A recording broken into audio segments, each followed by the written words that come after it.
Mungu wa majeshi, tunaacha mpango huu mikononi mwako. Wewe Mungu ambaye unatujua, ongoza mimi ambaye Bwana nimesimama hapa kwa ajili ya kuweza kudumia kondoo zako mahali popote walipo katika pande nne za ulimwengu.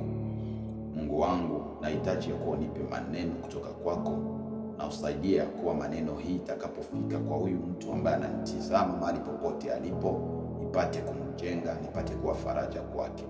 Ni kwa jina la Bwana wetu Yesu Kristo, ninaamini ya kuwa Roho wako Mtakatifu ataniongoza na ataongoza hata yule ambaye anisikia.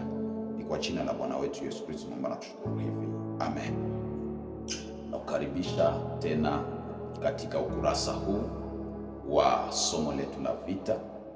Leo tunaenda kufungua sehemu ya kwanza katika somo hili la vita. Na sehemu ya kwanza inasema ya kuwa vita ni nini? Vita ni nini? Mimi nitakuletea maana kama vile 4 ya vita. Vita ina maana nyingi sana, lakini mimi nitakuletea maana kama 4 hivi. Maana ya kwanza, unaweza ukaandika moja ya Kirumi mahali ambapo unaandika, sijui unaandika wapi, sijui kama ni kwenye notebook, sijui kama ni kwenye simu lako, sijui mahali popote ambapo unaandika, utaandika maana ya kwanza. Vita ni magombano kati ya mtu na mtu. Magombano kati ya mtu na mtu.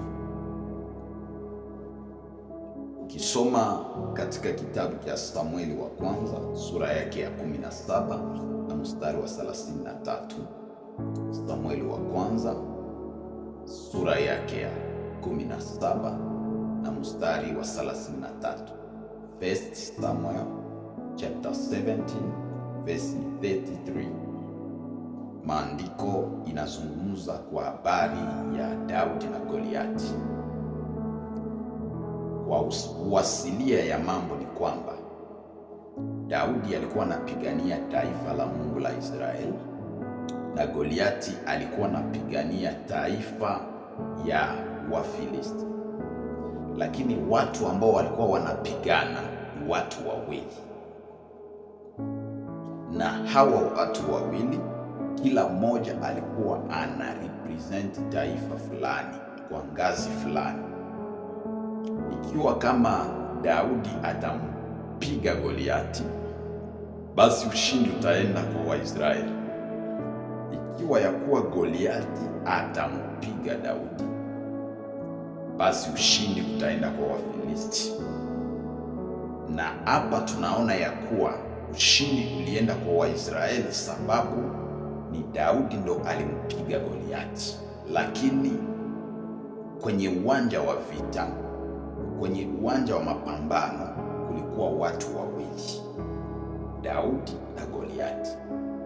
Na wewe mahali ambapo lipo, pale ambapo unanisikiliza, yule ambaye unaona sio ndo adui ambaye unaye, lakini angalia nyuma yake, ndo kuna adui ambaye anajificha nyuma ya ule ambaye wewe unaona.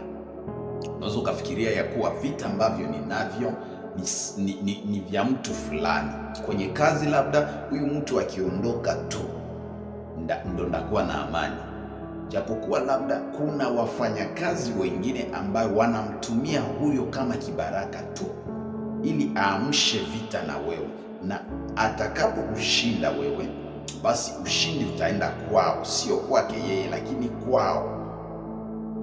Na ukimshinda, basi hiyo grupu yote itakuwa kama vile inashindwa.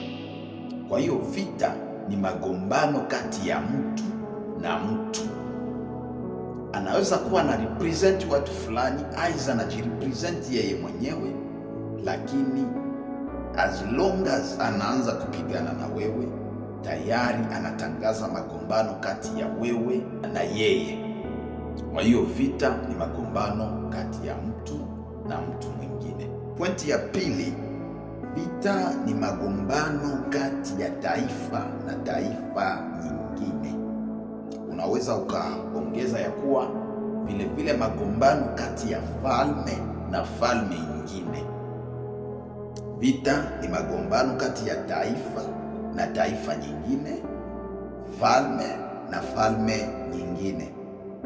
Ukisoma katika kitabu cha Mwanzo sura yake ya 14 na mstari ule wa 8, maandiko inazungumzia kuhusu habari ya falme 5 juu ya falme 4. Ilikuwa ni magombano juu ya falme 5 wanajipanga pamoja, wanapigana na falme 4. Ikiwa kama falme hizi 5 zingebeba ushindi, basi wangetawala hawa hizi falme 4. Ikiwa kama hizi falme 4 zingebeba ushindi, basi hizi falme 4 zingetawala hizi falme 5. Na leo mataifa mengi wanagombana, na ikiwa kama hili taifa litashinda hili, basi litabeba ushindi. Ndo sasa ukinisikiliza, ndo utaelewa vita ambayo unaishi ya kimwili, vita ambayo unaishi mahali ambapo katika nchi ambayo umo ndani. Hiyo vita ni ya kugombania madaraka. Nchi fulani inataka ikishinda hii, basi wao wataanza kutawala hiyo nchi, ama taifa fulani inataka ya kuwa tukishinda hili taifa sisi tutachukua madaraka na tunaanza kutawala. Kwa hiyo vita vile vile ni magombano kati ya nchi na nchi, kati ya falme na falme nyingine. Aina ya tatu ya vita, magombano ya roho na roho. Kawaida kuna aina mbili ya roho wa Mungu na roho wa Shetani. Kwa msemo mwingine tunaweza kusema roho wa nuru na roho wa giza. Na hizi roho zote zinapigania nafasi moja ndani ya nafsi ya mwanadamu. Kila mmoja huwa anatafuta makao, na ikiwa basi akipata makao atakaa ndani mwake. Ndio maana katika kitabu cha Waefeso sura yake ya 6 na mstari wa 12, Ephesians chapter 6 verse 12, Biblia inasema hivi: kwa maana kushindana kwetu sisi si juu ya damu na nyama, bali ni juu ya falme na mamlaka, juu ya wakuu wa giza hili, juu ya majeshi ya pepo wabaya katika ulimwengu wa roho. Tunaposhindana sisi katika ulimwengu wa roho, tunakuwa tunashindana juu ya majeshi ya mapepo wabaya, tunakuwa tunashindana juu ya jeshi ya wakuu wa ulimwengu wa giza hili.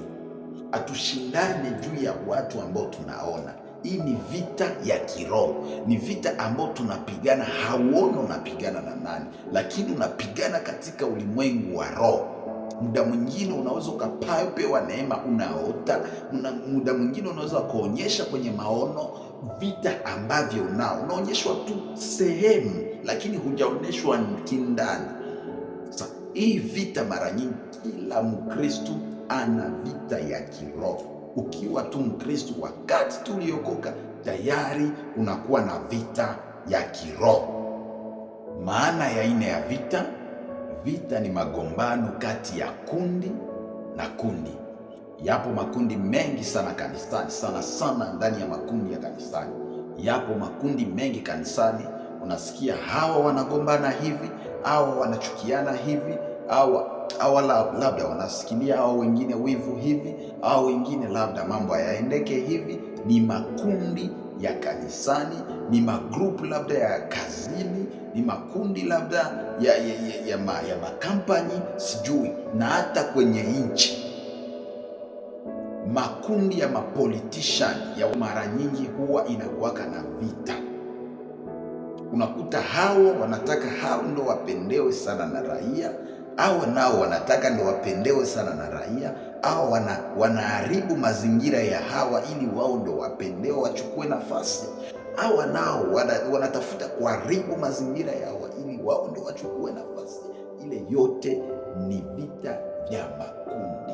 ni vya makundi na vikuanza leo, vilikuwa tangu zamani. Hivi vita vyote ambavyo nazungumzia hapa, vita hivi havikuanza leo, sababu ukisoma katika kitabu cha Kutoka sura yake ya 15 na mstari ule wa 3, Biblia inasemaje? Nasema hivi: Bwana ni mtu wa vita, Bwana ndilo jina lake. Yaani Bwana Mungu ndo mtu wa vita.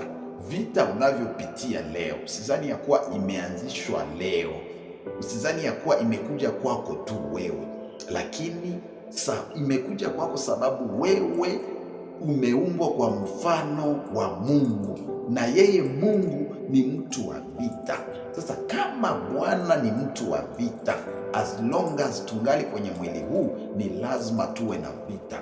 Tukimbie tusikimbie, ni lazima tuwe na vita. Kama Bwana ndo mtu wa vita, na sisi tuliumbwa kwa mfano wa Mungu, na sisi ni wana wa Mungu, na mwana na baba ni kitu kimoja, ni lazima tuwe na vita. Tunakuwa na vita vya kimwili, mara nyingine tuna vita vya kiroho, tuna vita nyingi, na vile vita hautaweza kuvikwepa. Na sikushauri ya kuwa ukimbie vita, lakini vita ni kutafuta suluhisho ya gisi gani unapigana vita. Kizuri sio kukimbia, lakini unatafuta suluhisho ya gisi utapigana vita ili uwe mshindi, sababu katika vita vyote Bwana huwa ni mshindi, na wewe sababu ni mwana wa Mungu.